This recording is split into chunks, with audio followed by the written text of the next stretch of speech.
창세기 41장 1절에서 16절까지 말씀을 교독합니다.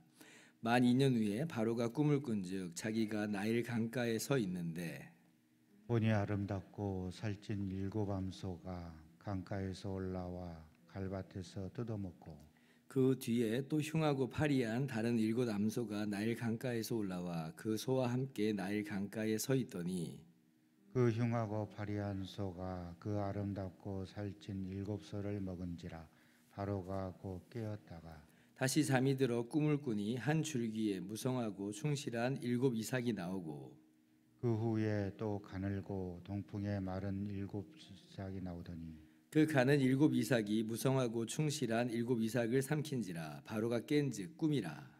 아침에 그의 마음이 번민하여 사람을 보내어 애굽의 점술가와 현인들을 모두 불러 그들에게 그의 꿈을 말하였으나 그것을 바로에게 해석하는 자가 없었더라. 술 맡은 관원장이 바로에게 말하여 이르되 내가 오늘 내 죄를 기억하나이다. 바로께서 종들에게 노하사 나와 떡 굽는 관원장을 친위대장의 집에 가두셨을 때에 나와 그가 하룻밤에 꿈을 꾼즉 각기 뜻이 있는 꿈이라.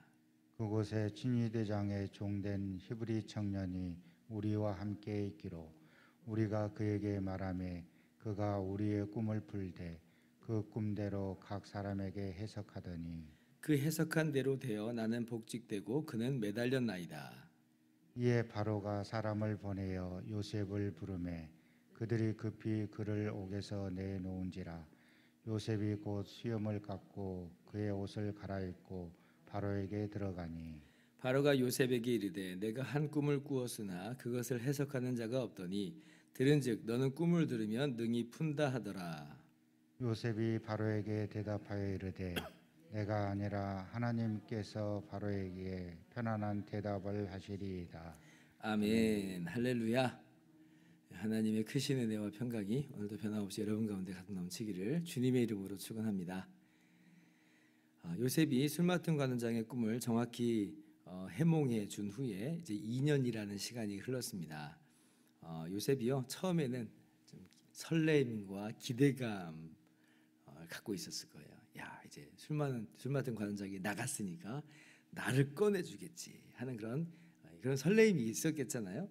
그런데 이제 하루가 가고 이틀이 가고 시간은 흘러가는데 아무런 지금 반응과 아무런 일이 있지 않아요. 그래서 그 기대감은 점점 더 실망의 시간으로 이제 바뀌었겠지요. 그리고 이제 2년이나 지났으니까 이제는 뭐 그냥 잊혀진 기억, 묻어난 어떤 시간으로서 지금 요셉이 아마 보내고 있을 거라고 생각이 됩니다. 그런데 이제 이때 누가 꿈을 꾸게 되냐면 애굽 왕인 바로가 꿈을 꾸게 됩니다. 두 개의 꿈을 연달아 꾸게 되죠. 첫 번째 꿈은 이 살진 소 7마리가 나오고 그다음 흉악하고 파리한 소 7마리가 딱 나와요. 그런데 이제 이 흉악하고 파리한 7마리의 소가 살진 소를 잡아먹는 거예요. 그러니까 바로가 이 꿈을 꾸고 깜짝 놀랐어요. 깜짝 놀라서 깨어났습니다. 4절에 보니까 곧 깼다 그러잖아요. 그러니까 지금 이 꿈이 굉장히 이상한 아주 괴이한 꿈인 것 같아요. 그래서 딱 꿈을 깨고 나서 어허 괴이한 꿈이로다 아마 이랬을 것 같아요. 그리고 그러고 뭐 꿈이려니 하면서 또 잠을 청했습니다. 그런데 또 바로 이어서 꿈을 이제 꾸게 되는데 이번에는 이제 비슷한데 조금 달라요.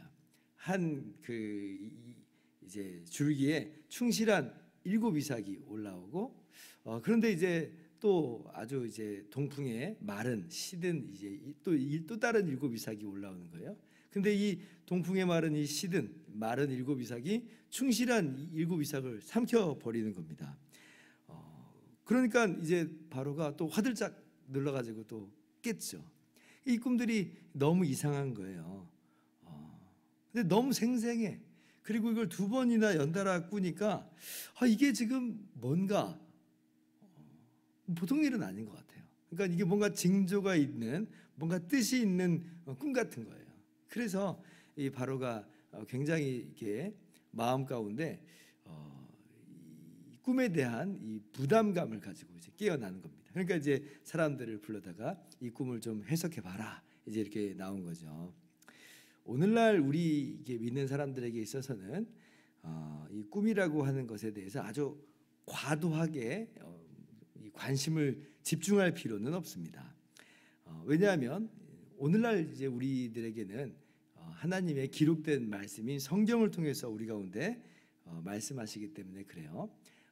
최종 계시, 그러니까 완성된 계시인 예수님의 말씀과 행적이 기록된 계시인 성경에 나와 있고, 그리고 주님의 말씀과 행동에 대한 사도들의 교훈이 지금 성경에 분명히 기록이 돼 있잖아요.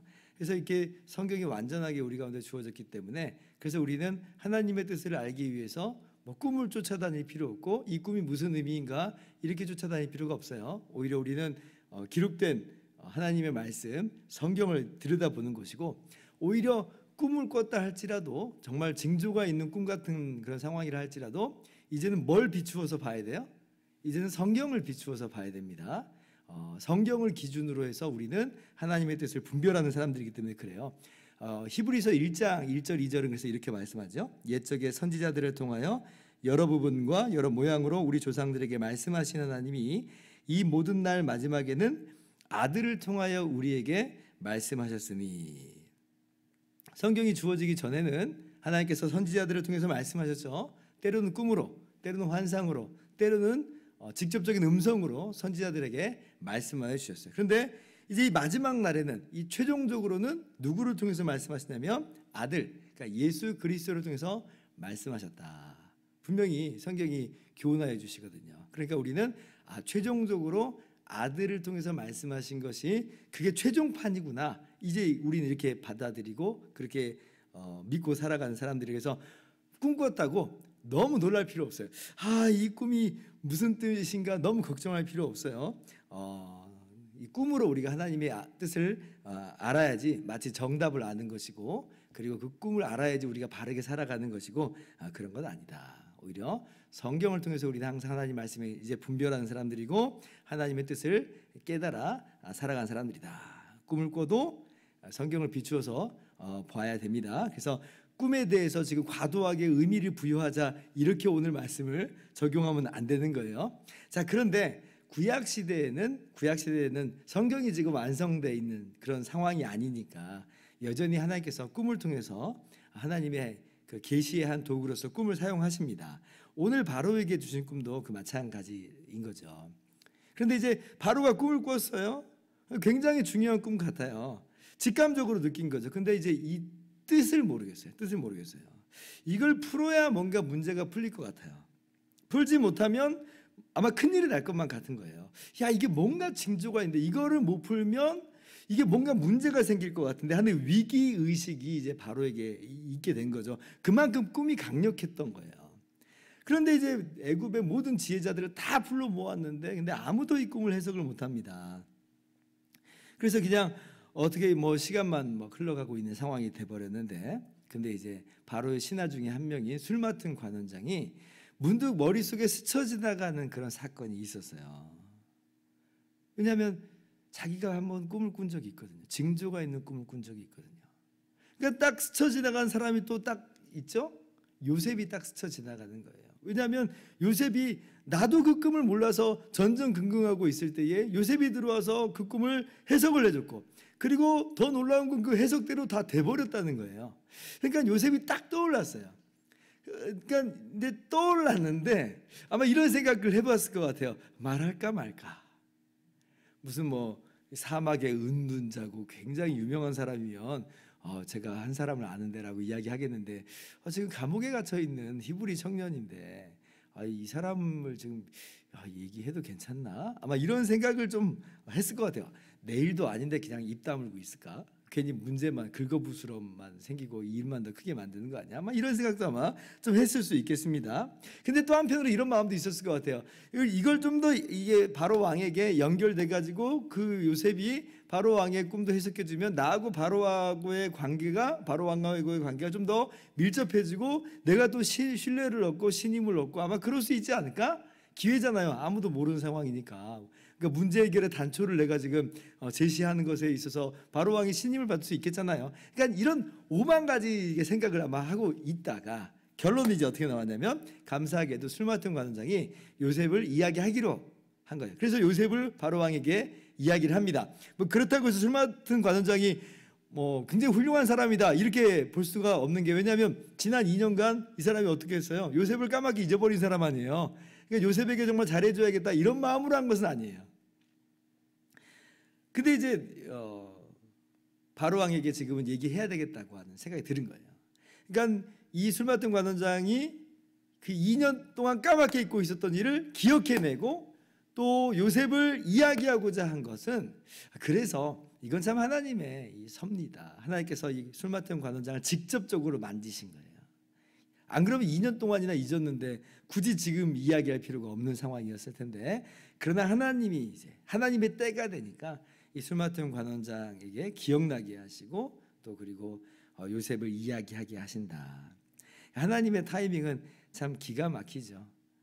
우리는 2년 전에 하나님께서 이렇게 이루실 수 있으셨을 텐데 왜 그때는 안 그러셨는가? 그때는 몰랐거든요. 우리는 몰랐어요. 그래서 왜 그러시나 우리 생각엔 이렇게 했으면 좋겠는데 이런 마음이 가득한데, 그런데 이제 2년이 지났을 때에 이때가 이제 하나님의 때인 거예요. 그러니까 하나님 이제는 본격적으로 직접적으로 움직이시죠. 사람의 마음을 뒤흔드시고 사람의 생각을 뒤흔드시면서 그렇게 움직이시더라 하는 것을 우리가 말씀에서 볼 수가 있습니다.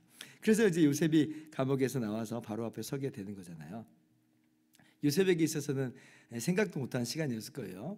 지금 예상하고 지금 기다리는 시간이 아니라 2년 동안 그냥 잊혀진 그런 시간 속에서 본인도 그냥 잊혀졌나 보다 이제 이렇게 보내고 있었을 텐데, 근데 갑자기 호출되어서 나가는 거예요. 굉장히 요셉이 어안이 벙벙했을 것 같습니다. 그런데 이때가 바로 하나님의 때였다. 근데 오늘 이 요셉의 모습 속에서 또 우리가 발견하는 귀한 교훈은 뭐냐면, 이제 갑자기 지금 불려 나간 거예요. 사실은 정말 예상하지 못하고 깜짝 놀랄 만한 그런 시간으로서 지금 맞이하게 된 건데, 그런데 그럼에도 불구하고 요셉은 여전히 준비된 모습으로 있구나라고 하는 것을 우리가 발견하게 됩니다. 준비돼 있어요. 바로 왕이 요셉에게 뭐라고 말해요? 네가 그렇게 꿈을 잘 푼다며? 이렇게 이야기를 합니다. 그러니까 요셉이 뭐라고 말해요? 16절 같이 한번 읽어봅시다. 시작. 요셉이 바로에게 대답하여 이르되 내가 아니라 하나님께서 바로에게 편안한 대답을 하시리이다.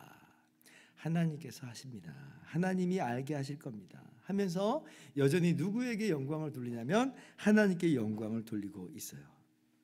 일전에 이 관원장에게도 이런 말을 했었잖아요. 해석은 하나님께 있지 아니하니까 하면서 내가 내 지혜로 지금 푸는 게 아니라 하나님의 지혜로 지금 이렇게 해석을 하는 겁니다 라고 이야기했거든요. 똑같은 이야기를 하는 거예요. 즉 이게 무슨 말이냐면, 지난 2년 동안의 기간 동안 요셉은 한결같잖아요.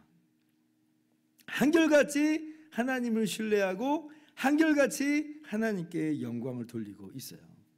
요셉이 지난 2년 동안 아무 일도 안 일어났다고 해서 하나님을 원망하는 것 아니라고 하는 거예요. 하나님의 꿈, 하나님의 역사 아무 다 필요 없어. 하나님 그냥 나 떠나서 살래. 이러지 않았다는 거예요. 여전히 지금 2년 동안에 아무 일도 없었던 그 시간, 답답한 그 시간 속에서도 여전히 하나님을 믿고 의지하고 신뢰하는 모습을 갖고 있어요.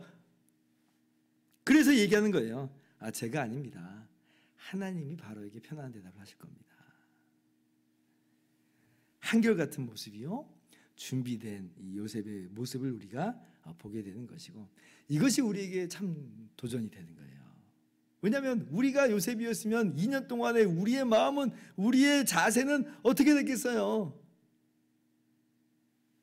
어쩌면 우리는 그 2년 동안에 아마 이제 침체돼 버리고, 그 2년 동안에 우리는 무너져 버리고 하나님 떠나버리고 그랬을지도 모르는데, 그런데 요셉은 안 그러더라는 거죠.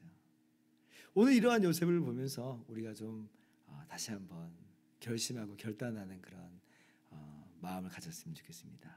지금 내 인생과 내 상황 속에서 2년간의 시간이 흘러가고 있을지 모르겠어요. 그러나 여전히 요셉이 준비된 모습으로 있었던 것처럼 나도 준비된 모습으로 계속 있으리라. 하나님 잠깐만요, 나 아직 준비가 안 됐다고요. 아직 나 감옥에서 지금 나갈 준비 안 됐어요. 이게 아니고, 감옥에서 갑자기 호출되어서 나왔을 때도 바로 그때도 변함없는 그런 모습 가운데서 이 모든 환경을, 이 모든 또 앞에 우리에게 주어지는 사명들을 잘 감당하는 저와 여러분 되기를 주님의 이름으로 축원합니다. 기도하겠습니다.